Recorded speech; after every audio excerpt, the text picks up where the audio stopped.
Hello everyone, welcome back to Legal Cluster. আজি আমি BNSS or এটা নতুন chapter পঢ়িম, that is chapter 10, Order for Maintenance of Wife, Children and Parents. এই চেপ্টাৰটোত আমাক section 144 ৰ পৰা 147 লৈকে আছে আৰু এই চেপ্টাৰটো অকল জুডিচিয়াৰী বুলি নহয় ফৰ প্ৰেক্টিছ পইণ্ট অফ ভিউৰ পৰা কিন্তু এই চেপ্টাৰটো বহুত বেছি ইম্পৰ্টেণ্ট হয়। প্ৰথমতে আমি পাম section 144 আৰু এই সেকশনটো ৰিজেম্বল কৰে পুৰণা CRPCৰ section 125। ইয়াত কয় যে হু ক্যান ক্লেইম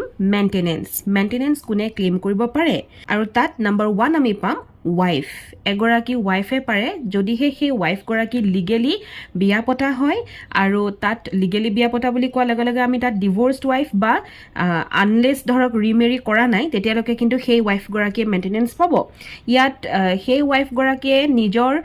যিখিনি খৰচ পাতি নিজে চলাব নোৱাৰা অৱস্থাটো আকৌ হ'ব লাগিব, so she must be unable to maintain herself. ইয়াত দুটা বস্তু এক্সক্লুড কৰা হয়। এটা হৈছে যে যদি ওয়াইফ গৰাকী এডাল্টাৰীত আছে তেতিয়াহ'লে হেতু কেতিয়াও মেইনটেনেন্স নাপায় আৰু দ্বিতীয়তে হৈছে যে যদি সেই ওয়াইফ গৰাকীয়ে হাজবেণ্ডৰ লগত নাথাকো বুলি কৈছে উইদাউট এনি সাফিচিয়েন্ট ৰিজন তেতিয়াও কিন্তু মেইনটেনেন্স নাপায়। এতিয়া আপোনালোকৰ এটা কথা মনলৈ আহিব যে এগৰাকী আৰ্নিং ওয়াইফ বা যাৰ চাকৰি আছে সেই ওয়াইফ গৰাকীয়ে মেইনটেনেন্স পাবনে নাপায়। Yes, an earning wife can get maintenance under this section, but it is not guaranteed. কোৰ্টে কেতিয়াওটো গ্যাৰান্টি হিচাপে নিদিয়ে যে তেওঁ পাবই। It depends on proving her income is insufficient for her to maintain herself at the standard she enjoyed with her husband. তাৰ মানে তেখেতে ইনকাম কৰি আছে বুলি যে তেখেতে মেইনটেনেন্স নাপাব হেতু নহয়। তেখেতে হাজবেণ্ডৰ লগত থাকোতে যিটো লাইফষ্টাইল তেখেতে এনজয় কৰি আছিল সেই একেটা লাইফষ্টাইল মেইনটেইন কৰিব পৰাকে যদি ক্ষমতা তেখেতৰ আছে সেই ইনকামটোৰে তেতিয়াহ'লে মেইনটেনেন্স নাপায় আৰু যদি সেই ইনকামটোৰে তেখেতে পৰা নাই নিজৰ সেই একেটা লাইফষ্টাইল মেইনটেইন কৰিব পৰাকৈ তেতিয়া কিন্তু তেখেতে সেই মেইনটেনেন্সটো পাব। 2 নম্বৰতে আমি পাম যে চাইল্ড। এতিয়া চাইল্ড বুলি কোৱা লগে লগে মাইনৰ মেজৰ দুটা আছে। মাইনৰ চাইল্ড যদি মাইনৰ চাইল্ড মেৰিড হওক আনমেৰিড হওক লেজিটিমেট হওক ইলিজিটিমেট হওক বা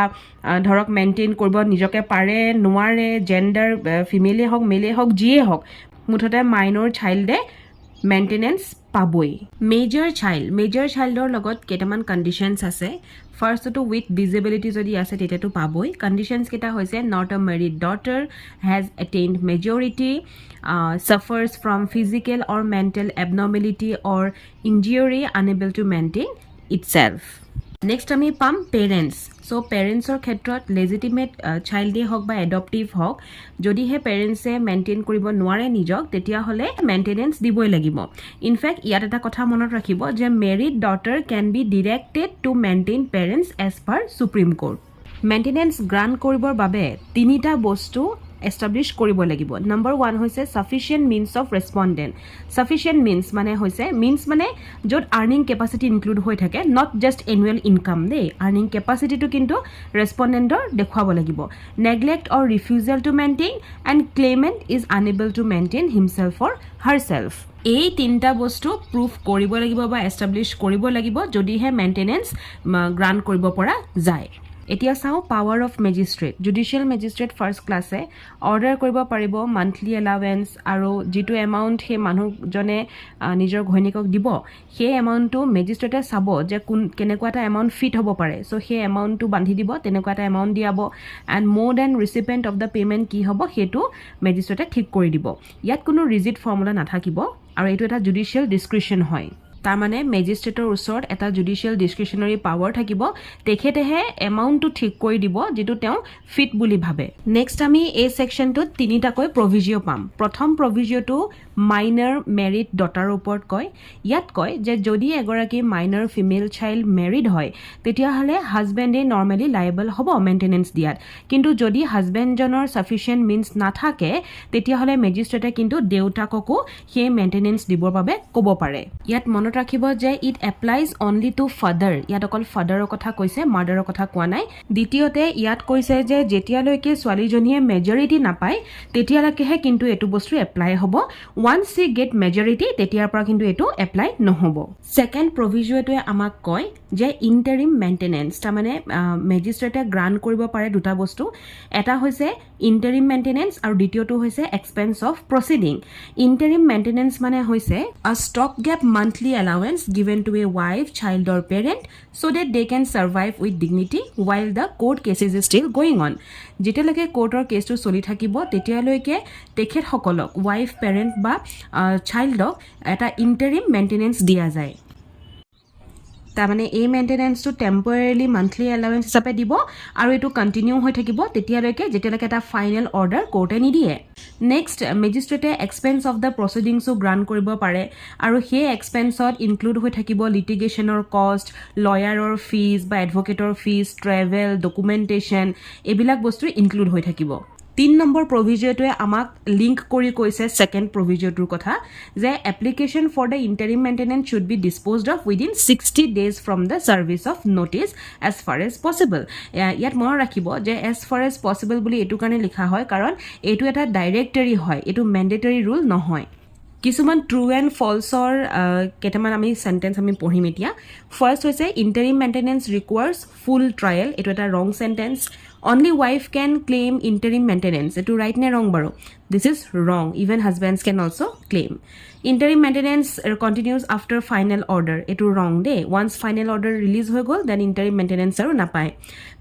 magistrate must grant interim maintenance so etu discretionary power asile magistrator hetu karone etu eta wrong sentence ei proceedings or nature hoise e eta civil nature hoy kintu yak enforce কৰিব criminal প্ৰসিডিউৰ তা মানে BNSS আৰু এটো punitive নহয় ইয়াত welfare ওৰিয়েন্টেড আছে that means ইয়াত কোনো ধৰণৰ পানিশমেন্ট নাই ইয়াত এই প্ৰভিজনটোত একো পানিশমেন্ট ইয়াত নাই ই এনশিওৰ কৰিব social justice by preventing the destitution and vagrancy and lastly maintenance is a right not charity maintenance to সদায় legal আৰু moral duty ফ্লো কৰিব ক্লেমেন্ট গৰাকী কেতিয়াও ভিক্ষা খুজিব নালাগে বা সিম্পেটিত আহি পেলাই তেখেতক একো কৰিব নালাগে ই এটা স্ট্যাটুটৰি ৰাইট হয় কোৰ্টে সেই স্ট্যাটুটৰি ৰাইটটো এনফোৰ্স কৰাব নেক্সট হৈছে from which date maintenance is payable এটা ইয়াত এটা ৰুল আছে যে মেইনটেনেন্স বা ইন্টাৰিম মেইনটেনেন্স পেয়েবল হ'ব from the date of the order or from the date of the application যদি মেজিষ্ট্ৰেটে ডাইৰেক্ট কৰে যে এপ্লিকেশন দিনৰ পৰাই কৰিব লাগিব তেতিয়া এপ্লিকেশনৰ দিনৰ পৰাই কৰিব ইন্টাৰিম অৰ্ডাৰ হিচাপে ইন্টাৰিম মেইনটেনেন্স হিচাপে আৰু যদি দেখে যে ডেট অফ দা অৰ্ডাৰ পৰা কৰিব তেতিয়া হলে তেতিয়াৰ পৰা কৰিব এই ডিসক্ৰিপশনটো একচুয়ালি মেজিষ্ট্ৰেটৰ হাতত থাকে and reason should be indicated when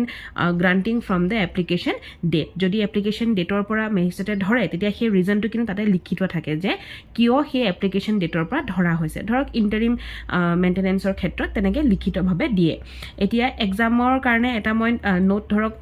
কৈ দিও যে অটোমেটিক ফ্ৰম এপ্লিকেশন ডেট এই বস্তুটো কেতিয়াবা ট্ৰু নে ফলস বাৰু যে মেইনটেনেন্সটো অটোমেটিক্যালি এপ্লিকেশন ডেটৰ পৰা আহিব হেতু কিন্তু ৰং এটো ফলস হয় Next, what happens on the enforcement on default? যদি হে মানুহজনে sufficient cause নোহোৱাকৈ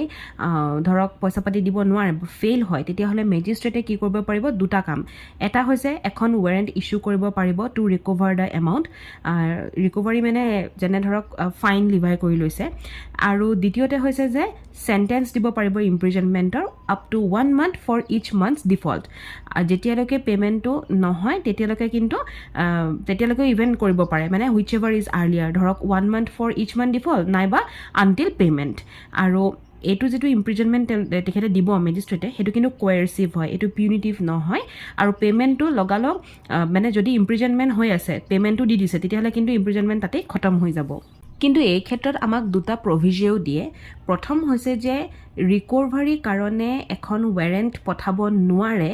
যেতিয়ালৈকে এপ্লিকেশনখন ফাইল কৰিছে 1 ইয়াৰৰ ভিতৰত from the date amount became due যেতিয়াৰ পৰা এমাউন্টটো ধৰক ডিউ হৈছে তেতিয়াৰ পৰা যদি এবছৰৰ ভিতৰত এপ্লিকেশন এখন ফাইল কৰা হৈছে তেতিয়া কিন্তু ৱাৰেন্ট এখন পঠাব নোৱাৰে তাৰ মানে প্ৰত্যেকটো মাহৰ যেটো ডিফল্ট হ'ব হেতুৱে এখন ফ্ৰেশ কজ অফ একচন হে দিব আৰু সেকেন্ড এটা প্ৰভিজন আমাক দিছে যে যদি হাজবেন্ড গৰাকীয়ে ধৰক কৈ দিয়ে যে মই ওয়াইফক এটা কন্ডিশনত মই মানে ৰাখিম হেতু যে তেখেত মোৰ লগত থাকিব লাগিব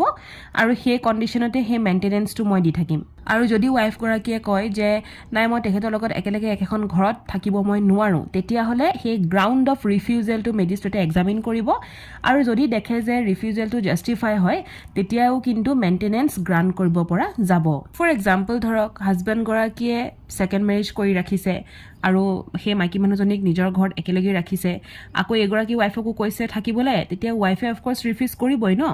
গতিকে তেনেকুৱা এটা গ্ৰাউণ্ড ধৰক ভ্যালিড গ্ৰাউণ্ড হৈ পৰে Just মনত ৰাখিব যে a woman cannot be compelled to live in a humiliating or unsafe marital environment. এতিয়া আমি গম পাম যে কেতিয়া এগৰাকী ওয়াইফে মেইনটেনেন্স নাপায়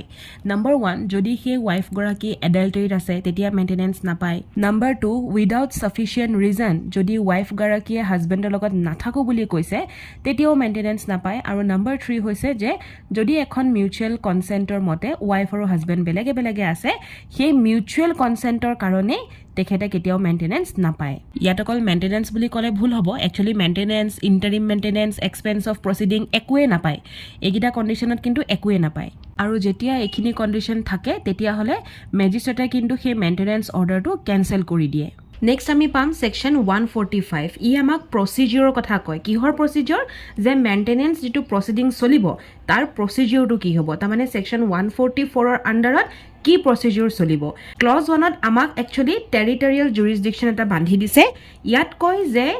কোড প্ৰসিডিংস ইনিশিয়েটেড কৰিব পাৰি তাৰ মানে proceedings for maintenance under 144 may be taken in any one of this district ইয়াত যিখিনি ডিস্ট্ৰিক্ট মেনশন কৰি থোৱা আছে সেইখিনি নম্বৰ 1 হৈছে যত ৰেসপন্ডেন্ট আছিলে বা থাকে তেখেতৰ সেই ডিস্ট্ৰিক্টখনত পাৰিব নম্বৰ 2 যত ৰেসপন্ডেন্ট আৰু তেওঁৰ ওয়াইফ থাকিছিলে তত পাৰিব ধৰক ভাড়া ঘৰ কৰি থকা বা কিবা কৰি থকা তৃতীয়তে যত ৰেসপন্ডেন্টে নিজৰ ওয়াইফৰ লগত লাষ্ট থাকিছিলে সেইখন ডিস্ট্ৰিক্টত বা with the mother of an illegitimate child যদি চাইল্ডটো ইলিজিটিমেট আছিলে সেই ইলিজিটিমেট চাইল্ডৰ মাকৰ লগত তেখেতে লাষ্ট যত থাকিছিলে সেইখন ডিস্ট্ৰিক্টত আৰু চতুৰ্থতে হৈছে যত ৰেসপন্ডেন্টৰ দেউতাক আৰু নাইবা মাক থাকিছিলে সেই জায়গাটো ইভেন পাৰি this provision is beneficial in nature it gives multiple forum to avoid hardship to the wife child or parents সেই কাৰণে এই প্ৰভিজনটো এটা মানে টেৰিটৰিয়েল জুৰিসডিকশন বান্ধি দিয়া হৈছে ক্লজ নম্বৰ 2 এ আমাক এভিডেন্স ৰেকৰ্ডিং কৰা আৰু এক্সপাৰ্টে অৰ্ডাৰ কৰাৰ কথা কয় ইয়াত এটা জেনাৰেল ৰুল আমি পাইছিলো যে evidence must be recorded in the presence of respondent or in the presence of his advocate if personal attendance is dispensed with procedure সদায় সামন কেস procedure টোৱে ফলো কৰিব ইয়াত আমাক এটা এক্সেপশন হিচাপে দিছে হেতু হৈছে এক্সপাৰ্টি প্ৰসিডিং মেজিষ্ট্ৰেটে এক্সপাৰ্টি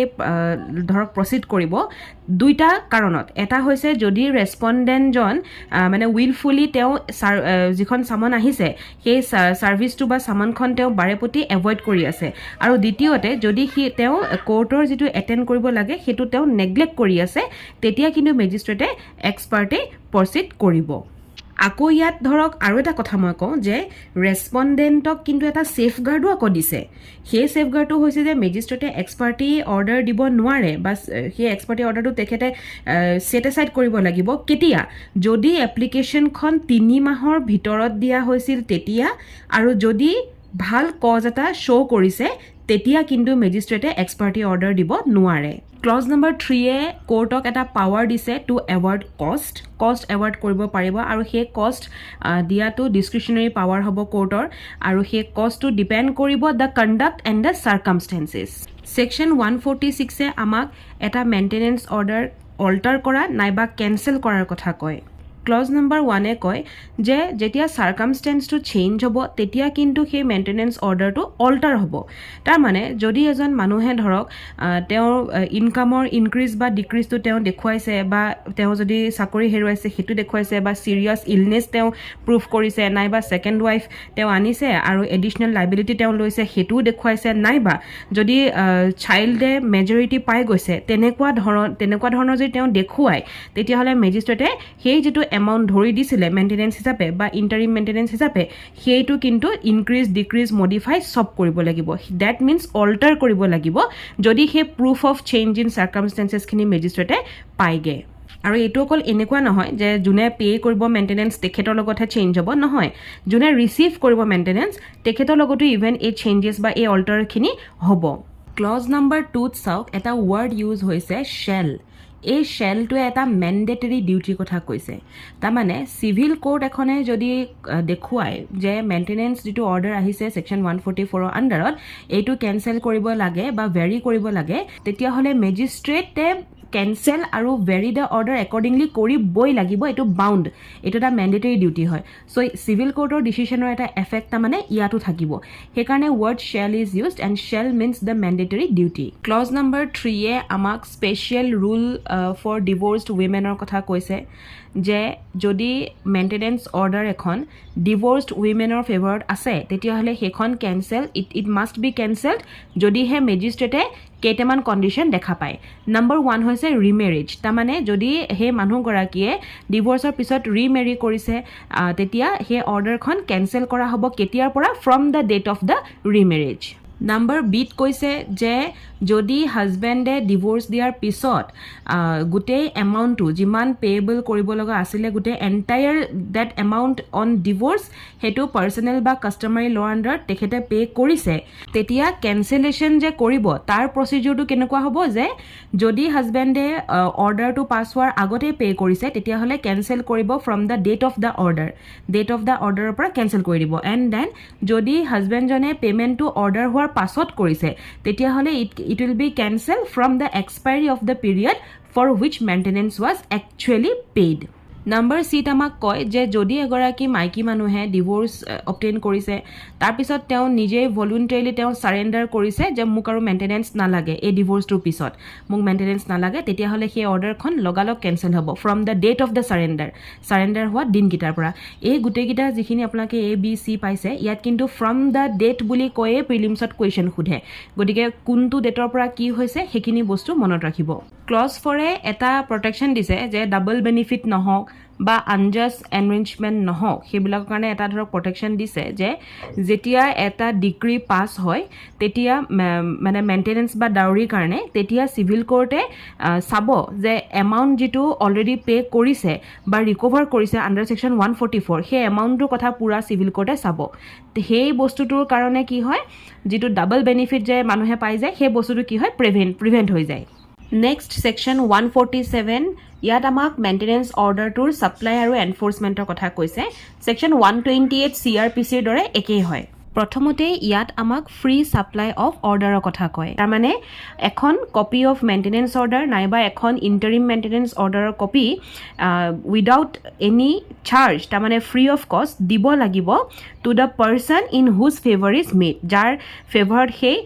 অৰ্ডাৰটো দিয়া হৈছিলে তেখেতক দিব লাগিব আৰু তেখেত যদি নাই তেতিয়াহ'লে তেখেতৰ গাৰ্জিয়ানক দিব লাগিব and the person to whom payment is directed যাক পে'মেণ্টটো ডাইৰেকশ্যন কৰা হৈছিল তেখেতক দিব লাগিব এইটোৱে স্পেচিয়েলি এনচিয়ৰ কৰে এটা effective and immediate enforcement specially in the case of indigent claimants next ইয়াত আমাক পেন ইণ্ডিয়া এক্সিকিউশ্যনৰ কথা কয় তাৰমানে এটা অৰ্ডাৰ যিটো মানে এনফৰ্চ হৈছিলে by any magistrate in any place সেই অৰ্ডাৰটোৱে যে সেই এক্সিকিউটিং মেজিষ্ট্ৰেটেই যে মানে পাছ কৰিব লাগিব সেইটো কথা নহয় the executing magistrate need not be the same magistrate who pass the order next আমি জানিব লগা কথাটোৱে হৈছে যে এনফৰ্চমেণ্টৰ কণ্ডিশ্যন যে এক্সিকিউটিং মেজিষ্ট্ৰেটে দুটা ক্ষেত্ৰত ছেটিছফাই হ'ব লাগিব number 1 identity of the parties and number 2 non payment of the allowance or expense যিটো এক্সপেঞ্চ ডিউ বা এলাৱেঞ্চ ডিউ আছিলে তাত যাতে পে' হোৱা নাই সেইটো কিন্তু ছেটিছফাই হ'ব লাগিব আৰু once the magistrate is satisfied then he or she can enforce the order তাৰমানে আমি এই ছেকশ্যনটোত এটাই দেখিলোঁ যে চাৰ্টিফাইড কপিখন ফ্ৰী অফ কষ্ট ছাপ্লাই কৰিব লাগিব আৰু এনফৰ্চমেণ্টটো পচিবল এনিহুৱেৰ ইন ইণ্ডিয়া ঠিক আছে আৰু ট্ৰান্সফাৰ বা ফ্ৰেজ প্ৰচিডিং ৰিকুৱাৰ হ'ব পাৰে আৰু only identity plus non payment to be verified lastly আপোনালোকক এই দুটা কেছৰ বিষয়ে অকণমান ষ্টাডি কৰিবলৈ অনুৰোধ জনালোঁ এণ্ড থেংক ইউ ফৰ ৱাচিং লিগেল ক্লাষ্টাৰ যদি ভিডিঅ'টো ভাল পালে তেতিয়াহ'লে এটা লাইক নিদিয়াকৈ নাযাব